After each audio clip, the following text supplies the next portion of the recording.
All right, excellent afternoon to all those who are watching us across the states in Nigeria. They say politics is a means to governance, and governance means development of the people and, of course, their welfare. And when we get it right at the grassroots level, we can be certain that we are on the right track to growth and, of course, to sustainability of development in our country. Again, I welcome you all to another interesting episode of Real Talk with Kike. Of course, I remain your convener, Kike Lomatanda, and I have one of the real talkers on the platform today. Dami, how are you doing? I'm doing beautiful as you're looking very sharp in red. I mean, it's a rainy, hot day.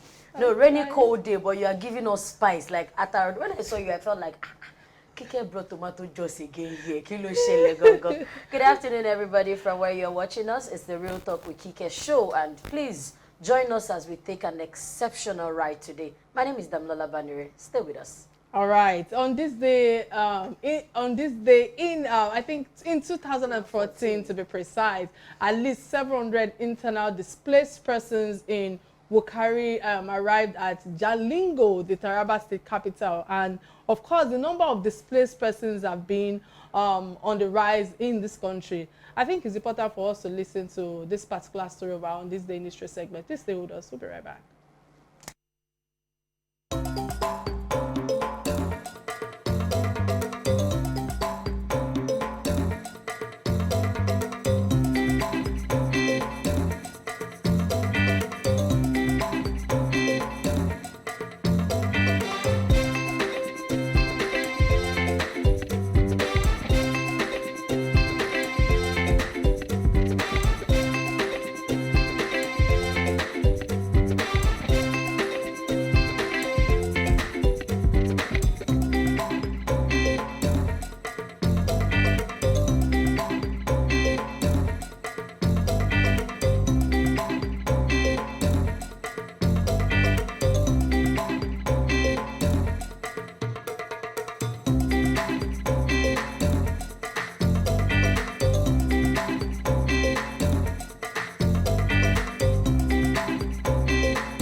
On this day in history segment, Dami, let me come to you quickly. What's your take on this? Well, I think that the government still has a lot to do. We will give kudos when they do it well, and of course we will talk about it when we do not have up to the standard. I mean, internally displaced people, what were they asking for? Cushion, relief materials, basic survival, security, food. I mean, what exactly is governance? It's supposed to be service for the people. But now when we make it look like some people have jeopardized this service to the people and prioritized themselves first. Basic amenities, basic survival kits, they were somewhere before a communal clash happened and they were displaced. So I think that it's not too big or too much for them to ask the government. You don't even need to ask. The government should know what to do as at when to do it. But our system of governance in Nigeria, I really only pray that we get it right from 2023 going forward. I pray we get it right going forward. You summed it up for me. It's time for a quick message from our sponsors. Please stay with us. We'll be right back. We started our journey over 7 years ago, connecting travelers to their favorite destinations. Since then, we have revolutionized how we want our passengers to feel while flying. That is why we've introduced our brand new Embraer 195E2 aircraft. Everyone has a face they need to see.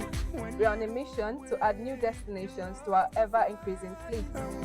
Our Boeing 777 will take you on an international journey.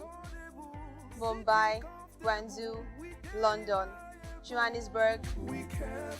And now, Airpeace is adding a new destination. On the 1st of March, Airpeace will begin a new adventure to a brand new destination. Join us as we celebrate our first flight to Dubai International Airport. Airpeace flies you from all our domestic routes to Dubai from Lagos at no additional cost.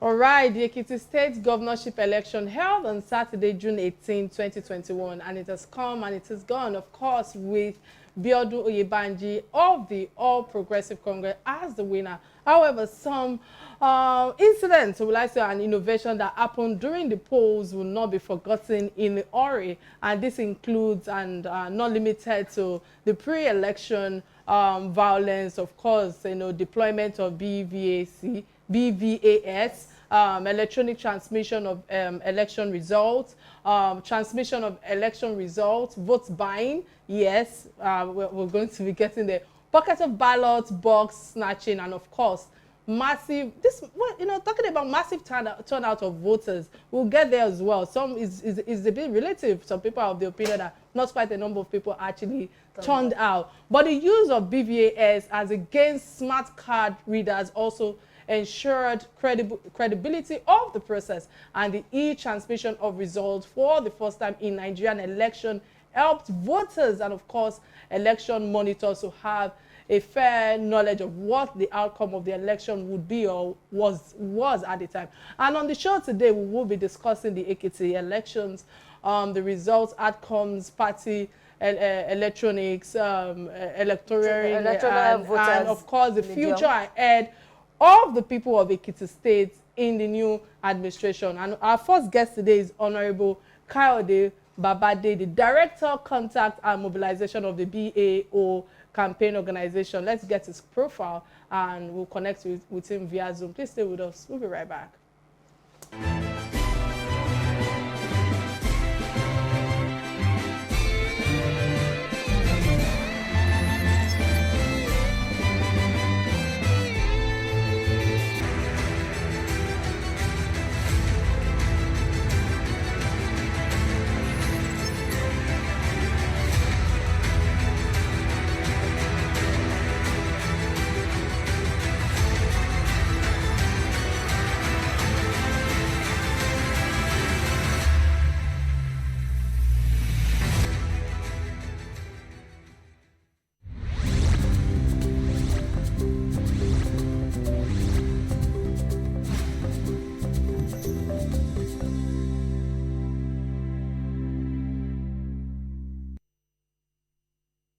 Well, we're still trying to connect to our guest. Dami, thus far with election that took place in Ekiti State, I know that the winner right now had some issues after winning, after declaring him the winner in terms of engaging the media.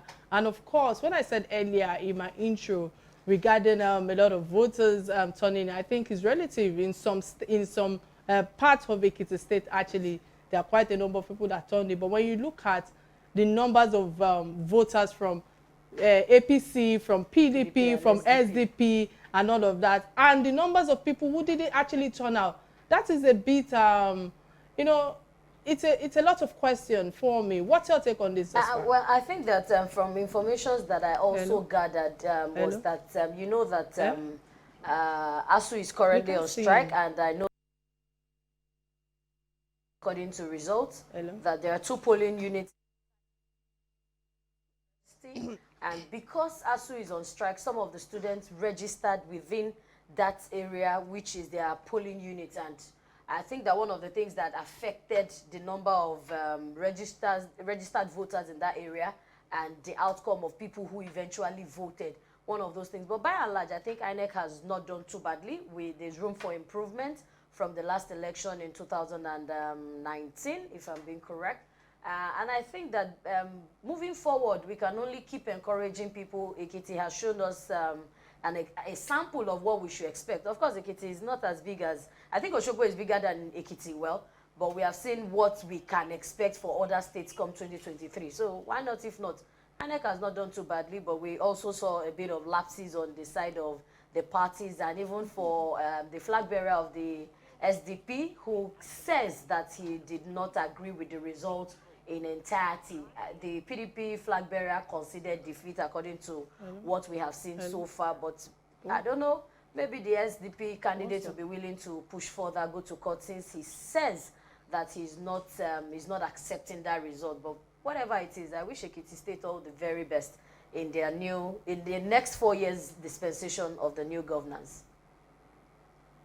All right, with what you've shared thus far, for me, you know, let me come back to the educational sector of Ekiti State, because as far as I'm concerned, I just felt that, yeah, there are quite a number of elites, or will I say, professors from that state. But I still feel that the people are still backwards in terms of how they think, how they approach things, and I feel that there's a lot of orientation that needs to come into place in that state. Also, during the what's it called, election day, you know, looking at, I'm sorry to say this, even the buildings, the environment, I was not really impressed that even we have the governor of all governors, so to speak, that is Fayemi himself from, do you understand, from that state, and yet the environment is still a little bit, you know, backward, as if you are totally in a real village. I feel like it is no longer, you cannot actually refer to it as a village, so to speak. Well, and the fact that the people itself, you know, engaging the citizens, you know, I just feel that quite a number of intellectuals are from that state, and yet that state has a lot of backwardness in terms of its people, in terms of education. What's your take on this? If we say, well, looking at infrastructure, we can say, yes, Ekiti feels or looks a bit backward, but in a place where their intellectuals are leaving Ekiti State for greener pastures in Lagos, in Ibadan, or outside Nigeria. So who is contributing to the development? If you say Ekiti is still a village as far as I'm concerned, I'm sorry, because you leave Lagos and you say, you who live in Lagos, who are residents of Lagos, but indigenous of Ekiti State, you say it a lot of times that, oh, I'm going to my village, oh, I'm going to my state. And we know that Ekiti has a lot of towns attached to the state in general. So it's, I think development is time, and it depends on who actually is governing them. Long time ago, I knew that there were no flyovers in Ekiti, but the advent of development has also brought, I think former Governor Ayo Fayose was an instrumental part of dualizing their road, giving them flyovers, and the immediate past governor, of course, his immediate past already, because he has a new successor, has also done a bit in pushing the state forward in terms of development. But you can't, the IGR is not as rapid, it's not as robust as Lagos, so it cannot be like boom, boom, boom. But I think slow and steady, they'll get there. Slow and steady is what most people actually use in terms of when they are not doing properly. I say, oh, consistency. Anyway, we'll go on a quick break and get a word from our sponsors. Please stay with us. We'll be right back.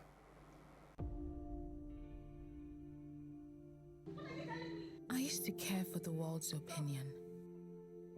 I used to fear their rejection. I used to beg for validation. And I used to wait to be seen.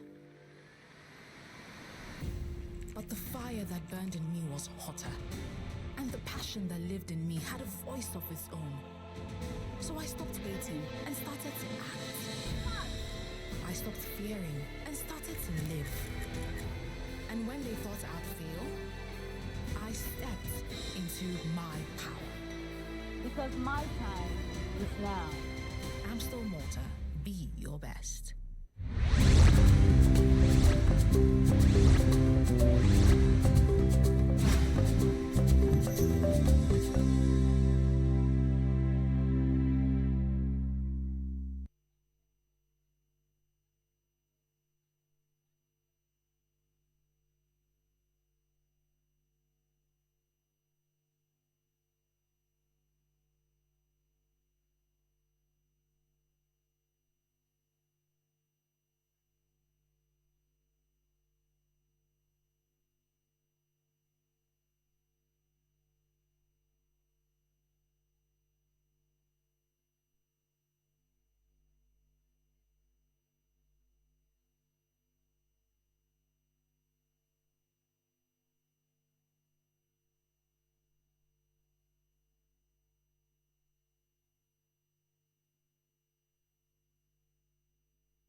All right. While we're still trying to connect to Honorable Babade Kayode, the network is a bit erratic at the moment. Sometimes that's the reason why I try to opt out from virtual program, connecting with them. But Yes. however we look at it, technology have come to play and we must make use of it. But with all that you've shared thus far, I congratulate the party's victory over the weekend. But at the same time, I just feel that, yes, that's the first electoral, I would like technology, what's the word now? Election that took place first from Ekiti. And I'm hoping that at least with how they've coordinated themselves thus far, at least there's no violence as well. Some people are claiming that they were violent, but it's not as much as we would have thought. I'm not saying that I support violence, don't get me wrong. But the question is, I pray that the transition in the smooth synergy of carrying out this election over the weekend will also be, it will also take place in our 2023 election, that's a presidential election that is coming play. Because I know that there are quite a number of interests regarding that, But what's your take, Dospa, in terms of technology? Let's concentrate on that. And what is it to us right now? 2020, I think that one of the issues we are facing now, technology, well, maybe one of the things that government needs to also work on in the next dispensation, there are some things that we need to put priority over than the others.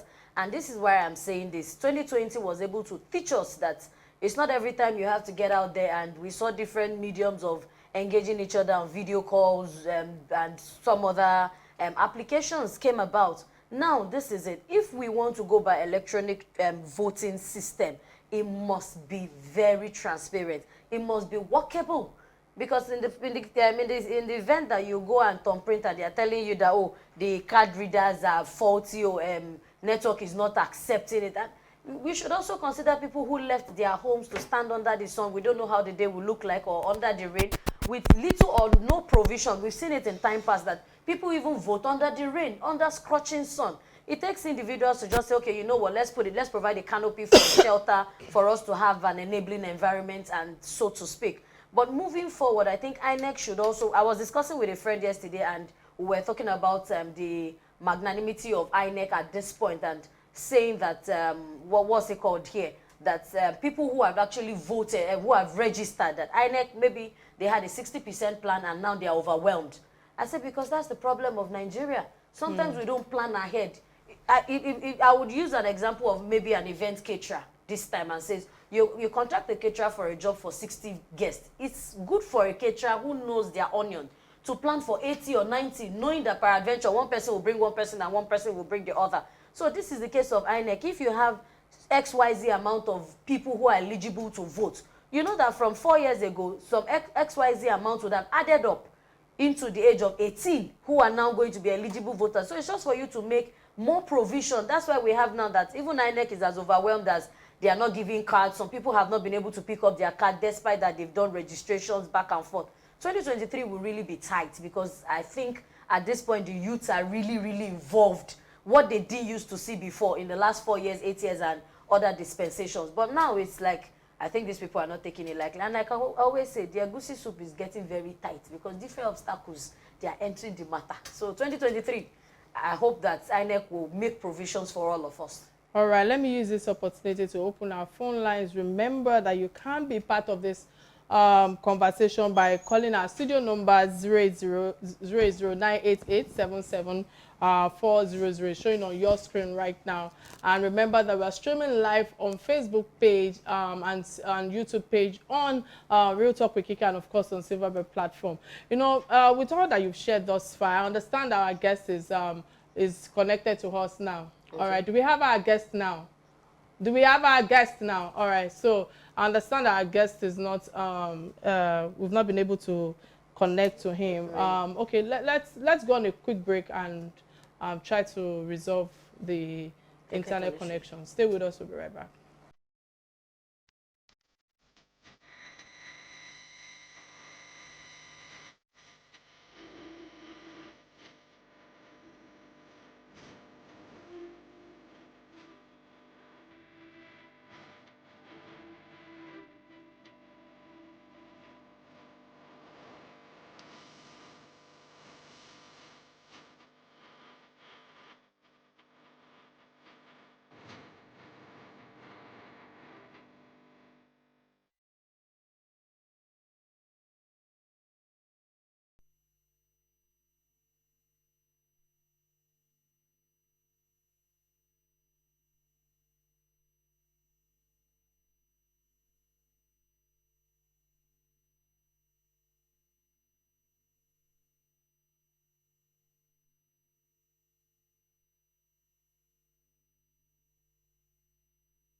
All right, many thanks for staying with us. You know, let's just banter about this, because as far as I'm concerned, I know that our guests would have thrown a lot of light on the issues Absolutely. at hand. You know, knowing that he's an integral member of the winning party, and it's crucial for us to hear all the electoral processes that took place on that on over the weekend. You know, hearing from the horse's mouth. But you know, with the elected governor, you know, Biodun Oyedeji, you know, I wish that I could. What do you think with what we've shared thus far in terms of the challenges of that state? What do you think that what's it called, Kayode Oyebanji? What do you think that the people of Ekiti State should be expecting from him in terms of the educational sector, in terms of what are the improvements? Don't let me put words in your mouth. What's your take on this? Well, I think that one of the few things I also saw about the election on Saturday was vote buying, because some of our youths were still they were still proud to make videos of their PVC and how much they collected, and which takes me so to outside the vote buying, you know, let's imagine that the governor is actually listening to us right now. I know that he must have his plans for the Ekiti people. Of course. So my question now is, this is him hearing feedback from the citizens. What do you think? What sector do you think? Marsha, let me come to you quickly. What sector do you think must gain some level of advancement, so to speak? Okay, well, thank you very much, Kike. I'd like to welcome our viewers and apologize for being here. I was caught up in the fuel scarcity grid. In any case, talking about Ekiti State, and I mean, you sold your vote for 2 cups of beans. Be prepared to eat it for 4 years. Don't ask me what sector would the governor who's been elected, what sector he would impact. The amazing thing, Kike, is that you would have thought that as they hear these reviews over the years, that they would rise to the occasion and make a change and make a difference. But the truth is, would you see them again come around and call you for a town hall meeting? No. They came around to give you the 2 cups of beans. They came around to give you 2,000 naira. But they won't come around in the next 4 years to ask you what you want them to do for you. They won't come around to ameliorate the sufferings of the people. So asking me what sector that the governor would look into, I forgive me, Kike, if I seem to be oblivious of what the sector is that the governor would impact. You know, the reason why I asked that question, because I believe that every elected governor must have a plan for its people. However, there were gross allegations, because all of this, aside the fact that we saw 1 or 2 videos on social media, is still an allegation of vote buying, you know, during this election process. Some of them will tell you, no, it's not true. But we all know that all parties are actually, what's it called, guilty of this vote buying. Because regardless of however you look at it, all those people who had voted in for SDP, PDP, APC, and the like. But you know, it just comes to the major contention for me in terms of our people, in terms of our conscience. You know, I just feel that aside the fact that we are holding the citizens, who I feel that, for lack of a better word right now, their what's it called now, mentality of poverty mentality has taken the center stage that cannot allow them to think, which I feel that is one of the reasons why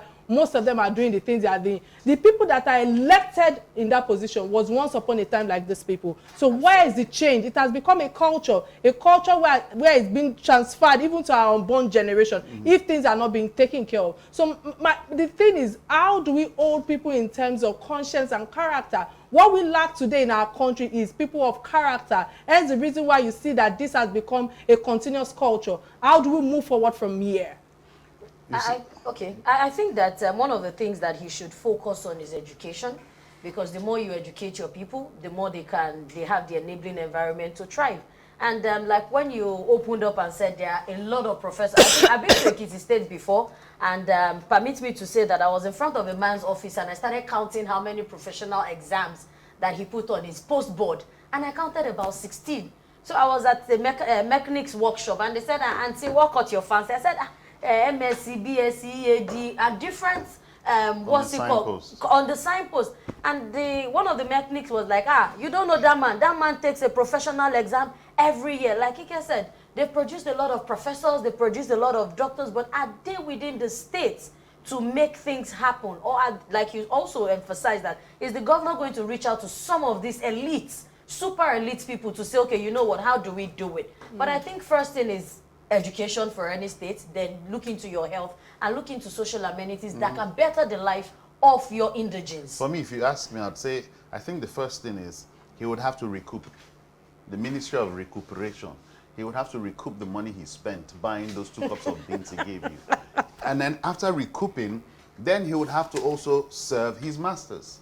You know, in Nigeria's style of politicking, you have the godfatherism. It's still around us. So you can't take that away. You'd have to serve your masters.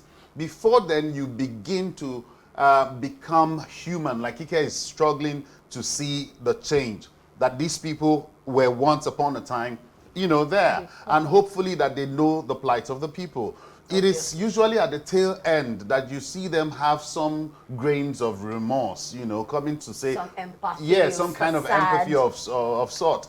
I would like to rather focus on, I was listening to the radio and I heard a woman talk about how this administration should never say anything about fuel subsidy, and that's why we are in this quagmire, current quagmire we find ourselves, because of how, you know, their body language was before this current administration. They are in no place to say anything about subsidy, and I very well agree with her. I mean, Kike, for instance, now, take a Kike, for instance, now. She's here on the Real Talk with Kike show, lamenting vote buying and bad politicking and, you know, ignorance displayed by the electorates at the Ekiti election. And then somebody comes to sponsor her, and then she becomes governor of Delta State, or governor of Lagos State. And you know that they spent money on your elections. Would you turn your back on your godfathers? Would you turn your back on those who, you know, rose to the occasion financially to put you in office? Because once upon a time you were here criticizing that same act. Would you have a change of heart? Do you think, take your personality away, you know? All right, I'm being told we'll go on a quick break and connect to our second guest, then I'll come to your questions. Stay with us, we'll be right back.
All right, many thanks for staying with us. In case you just joined the conversation today is about Ekiti election, the victory of the APC in Ekiti State. Of course, we've been having challenges with our first guest, Honorable Kayode Babade, who was supposed to take us on the APC party and his observation and all that happened on ground on that day. Of course, we have the second guest right now. We're still having network problem at our end, but we'll be connecting to him via our phones.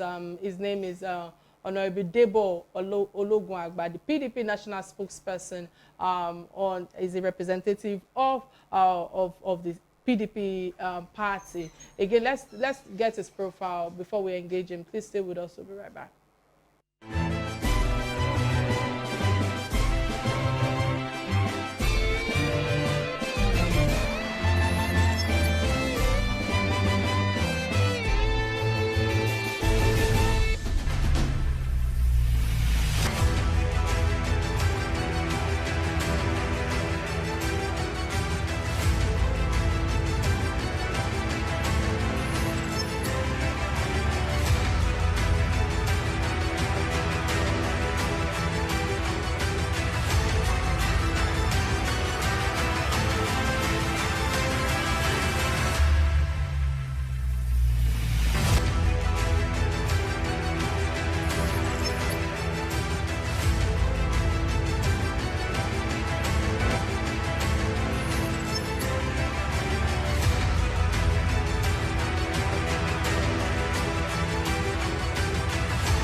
All right, so we are having a lot of challenges right now with the network. But quickly, let's go to trending story. These are stories that binds us together, that interest us as family. And the first trending story that caught our attention is that of petrol price hike and scarcity. Even when there was no petrol hike, Marshall comes late to the studio. So I don't even want to hear that as part of the submission. And I really don't want to laugh because I feel that there must be a quick shift in that change of yours. So and that you've even brought him out. Yes. Yes. You know, your housewives know how to, you know, just bring you out of the house into the streets. No, it's not but anyway, we're talking about fuel scarcity. I mean, it's really a hellish situation out there. I mean, people are going to the stations, fuel stations, to buy fuel at 250, 300. It's unacceptable. And we're hearing things about the oil market is saying that there isn't really enough and all of that. And we're hearing that it could likely go up. Diesel now is almost neighbors with 1,300 naira from just nowhere, from 600 and thereabout. And then to think that all these border on some subsidies, some fallacies that this administration had said was non-existent, and then right now it's existent, is in existence, and they are trying to see how to ameliorate the situation, and it's making no way. For crying out loud, these are people that have just barely 7 months. About 7 months to the end of an administration. And just last week on the same show here, we had someone from the APC who was telling us that they were going to bring out what Buhari what this administration had achieved in the last 7 years. And I was asking if they were going to bring it out from a drawer somewhere, you know, as if we haven't been part of this administration all along. Tell me. I don't know how Nigerians keep being the problem of Nigerians. We are our own problem. Because these things, I don't think that they should be this difficult. It's not out of space. It's not rocket science. Because, okay, now Ipman has said that they're having difficulties in selling, that is the tanker drivers that are not loading, and different stories from different sides of it. But now my problem is, okay, get uniformity of price. If you want to sell at 180, let's know that because of the issue at hand, we are buying at 180.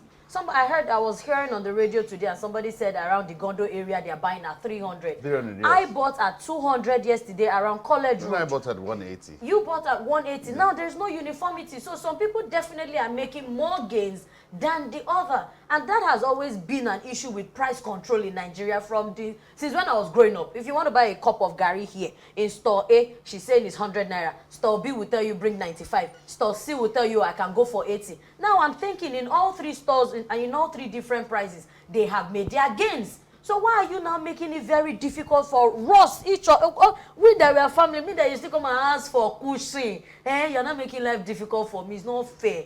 Koda. Let's really have a rethink, because that money, whatever you do, if you make ₦1 million profit in January, I'm not sure that you have that 1 million naira by February. Well, the good side of it is that all of this would work against them in the general election. I hope it does. Because, I mean, people are saying, look, it's really nice that this is happening at the tail end towards the election, you know, and hopefully that it gets to work against them at the general elections. All right, you know, fantastic summation from both of you. But if you look at it from another angle, I feel that this has become a sensational, unending season challenges that we have had in Nigeria. Reason being that there's no year out of this country that you will not see how petrol will be an issue, how diesel will be an issue. No year we've never experienced this. And I'm wondering, how do we get better? And I feel that that's some of the challenges we are facing today in terms of the culture that we are leaving behind. It has not become a norm that will be fuel scarcity. It has not become a norm that corruption is okay. You know, so in my head, I just feel that sometimes it could happen twice or thrice in a year, and yet we all move, if not more. Yes, I might not experience going to the gas station to go and buy fuel like you have experienced and you have shared right now, but I just feel that, you know, when it comes to diesel, you know, diesel is also skyrocketed right now in terms of cost of not just petrol. And I'm asking myself, diesel costs for at least I think 1,000 per liter. So I'm asking myself, For what reason? Why are we facing all of these challenges? And our energy and power sector is a failure, if you ask me, because like I've emphasized earlier, it has become a culture where you also have emphasized that this happens at least 3 or 4 times in a year. So how do we continue like this? Right now, I feel the electricity tariff, you know, has gone higher than before. Damilola, in my house, in my own community, in my estate, you know, the amount of kilowatts that we used before to buy, well, maybe 500,000 naira, or will I say 150,000 naira, has not turned to 500,000 naira. Can you imagine that? Tripled, in a month, I'm talking about in a month. So I'm asking, how do we continue like this? Banks now, you go to banks, you see them, they are telling you they are, will I say epileptic services because of cost of operations. How sad can all of this be? Because banks right now, was shocked 2 months ago when one of my staff went to the bank and they said that they turned off their light at the bank. I'm wondering, you know, this means that we need to be deliberate, if you ask me, about our next set of leaders, the types of leadership that we want them to offer solutions to all of these challenges that we are facing, and we must be able to see genuine blueprint from them. That's the reason I was asking earlier. What do you think that the next governor of Ekiti State, in terms of his plans, that I can hear from us? Because sometimes I feel that their strategies or their basic amenities is always, I don't know, it's always food and giving out. But I understand that we have our second guest on the line right now. I don't know what else to say with all that is happening right now. But again, many thanks. We have challenges again. I heard that we've lost him. You know. I think in the last 3 months, the national grid has collapsed 4 times. 4 times in 3 months. Nigeria does not have a maintenance culture. We've never had it. If you never spoil finish, let me use that word so that we cannot resonate. If you never spoil finish, we do not run helter-skelter to look for solution. I mean, there was a time that we never really used to rely on generators when we were growing up. It was even as if there were no generators until some certain time in 1999 when it was Atiku Obasanjo. Then generators started coming in. Shortly before then, generators started getting popular, and NEPA started, PHC and NEPA then started deteriorating. So it's like somebody is inside the darkness somewhere that is shooting arrow. Because I don't get it. Why are we doing this? But it's easy for Nigerians to want to give solution to other people. You'll be hearing Nigeria want to give Mali lights. Nigeria want to give Sudan lights. Something that we don't have. You want to give house. Oh God, no. We're on just a cruise. When this administration came to power, we heard things like from their supporters and die-hard supporters, like we had things like bye-bye to queues and fuel stations, bye-bye to insecurity, bye-bye to Boko Haram. I'd like us to do a retrogress. Let us do a review, so to speak, of this administration and find out really, have we said bye-bye to Boko Haram? Have we said bye-bye to fuel scarcity and queues? Have we said, I mean, it is appalling. And I just can't wait for February 2023 to just come and hope that there's going to be a change. And I tell you, Dami, Kike, if there isn't a change in 2023 by February, a whole lot of people will go into depression. I tell you, because a whole lot of people will I think one of the things that even struck me very recently on the Ekiti State vote buying allegation was on one of our famous television programs. The presenter was asking the APC party rep, is there online for reference, and she said, I will quote, she said, your party was accused of vote buying in the just concluded election in Ekiti, Guba. What's your take on it? And the party rep said, that only goes to say that those candidates, the other candidates, are poor, broke, and unfit to govern the states. So what do we bring to the table? Like you said, is this person really going to be interested in moving the state forward or serving his masters? Which begets the LAU of Ogun State slogan, which begets the popular Emilokon slogan. What I said, a lot of these things we are hearing now, we are not even hearing what are you bringing to play? What are you bringing? The blueprint. We are hearing more of, oh, retaliations, oh, it's my turn, oh, it's supposed to be me, oh, I've done for you people too much. Instead I of, should not be, for us to be hearing their mantra, their agenda, what value they bring on the table. How do you want to help us out of this menace? And somebody is saying, are you sure that somebody is not coming to become the president because he wants to recoup and enrich his pocket again? But if you look at the 3 major candidates that we have now, if you listen to them speak, you can decipher intelligence. You can know which one has capability and capacity. You can know which one is there to serve selflessly. But if you don't have a godfather that is actually backing and you, we are talking it's about not just having capacity, you know, and I think that is what has happened to Peter Obi as well, if you ask me. But has happened? Did you say has happened? Okay, I take that back. It's It's happening. I'm not saying it has a lot of happened. people are talking about structure, but the parties with structure, what have they done with their structure? These structures are collapsing just right in our faces, whether they like it or not. And I was engaging a friend yesterday, and she said, oh, when my candidate becomes the president, don't call me. And I made a statement to her, I said, no matter how stiff John will be, lion no go chop grass. It's another 8 years. We will all be here. But please, if you have sold your votes, it's like you have been an ISO. Don't complain, no. If you have collected money for your votes, for your conscience, please don't complain. Eat that money for the next 4 years. Just eat it. Let's know that, okay, it's NYSC. Now your suffering continues. And after another 8 years, maybe we'll go back to the drawing board. If God allows us to live beyond them, then we'll take it up again. All right. Many thanks, Dami, for that elaborate submission from different angles. All right, so the second trending story that caught our attention is that of the airliner seizing properties of passengers. We are just jokers in this country. I don't know if our technical people can actually pull up the video for people to see, because it's Masha, let me come to you first. What's your take on this? You know, when I saw it, I mean, Kike, again I say, there's a lot of depression and frustration on the land. Salaries not paid. I saw your comment that how dare them hold... I imagine that it's her luggage that was seized. Kike's luggage? Well, I don't know. Was your luggage seized? No, I imagine that she was there and they seized her luggage. Okay, anyway, I saw her comment and she was saying how dare the guys who are protesting seize the luggages of passengers. And for crying out loud, Kike, it's frustration. Have you been in that position where you're owed your benefits and you just have to come to work, and if you don't come to work, you will still be penalized for not being at work? I mean, these guys said they've been owed several months unpaid salaries. So whatever they would have to do to make their employers, you know, feel their pain, they would. If it is to get to the passengers, unfortunately, they would. You understand? So you saying, yes, it's not right for them in any way, but that is a way of picketing the organization. That is what, I mean, you do. Labor, that's what you do when you feel aggrieved. You picket your organization. You cripple the functionalities of the organization. You understand? And the only way they could do that is to get back at the passengers, and hopefully the passengers get back at the organization, like you're just doing right now. So listening to you, you know, earlier you mentioned how depressed we are. We are not mentally okay. I also want to say that, can you imagine how corrupt we are?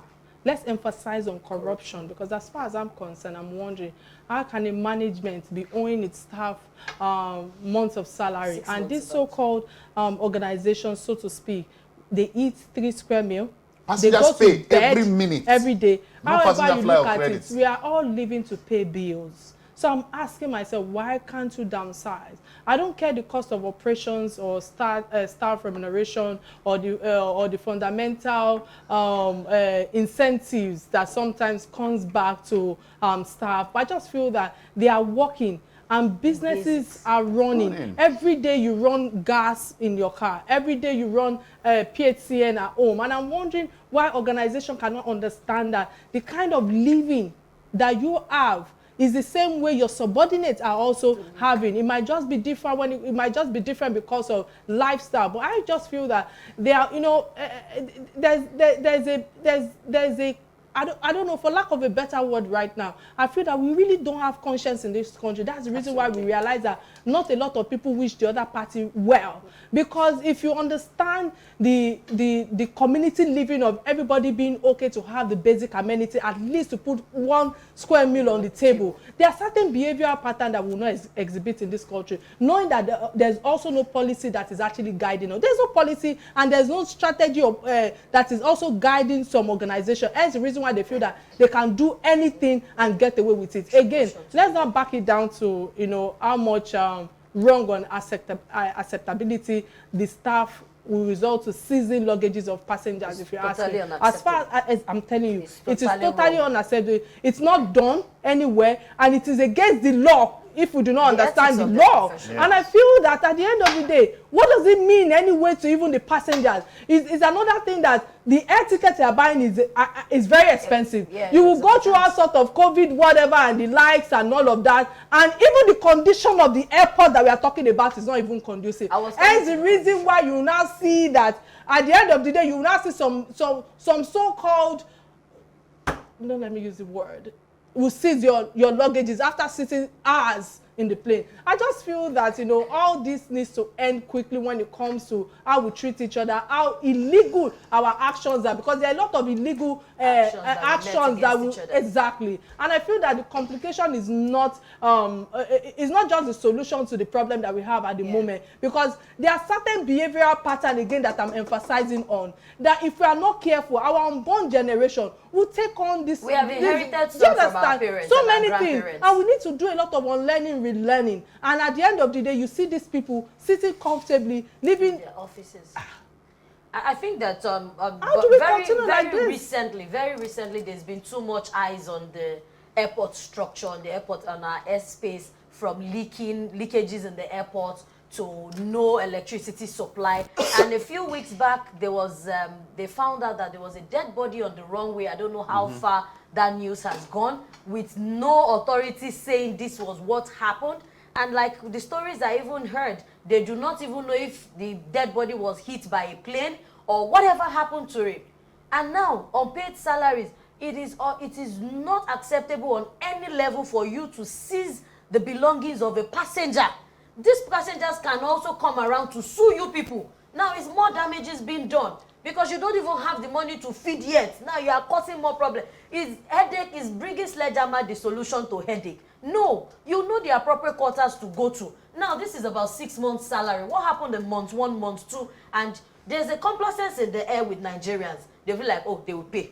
Oh, they will pay. Oh, they will do it. 1 month, 2 months, 3 months. And then imagine a pregnant person in her first trimester. Now she's already almost gone to put to bed. 6 months. And you people kept quiet. Then you resort to the passengers who are totally oblivious of your problems or what is happening. That's because they were being given hope. They were hoping. You know, that's what every Nigerian is having today. We've hung on too much on the thread of hope, and these threads are cutting right in our faces day by day. So it is high time we began to speak up at every little instance. Let our voices be heard. All we are asking for is good governance. Nigerians know how to navigate their way around. If we use it, we'll pay for it. But now, people that are using it are not even having the money to pay for it still. So where are we and what are we doing? Well, let's just hope that next time Kike comes on the show, she won't be telling us that her electricity bill is now 600,000 from 500,000. Hey, I will pack away from Lagos. I'd simply say that I hope you don't fall into the, you wouldn't fall into the line of those who are frustrated, but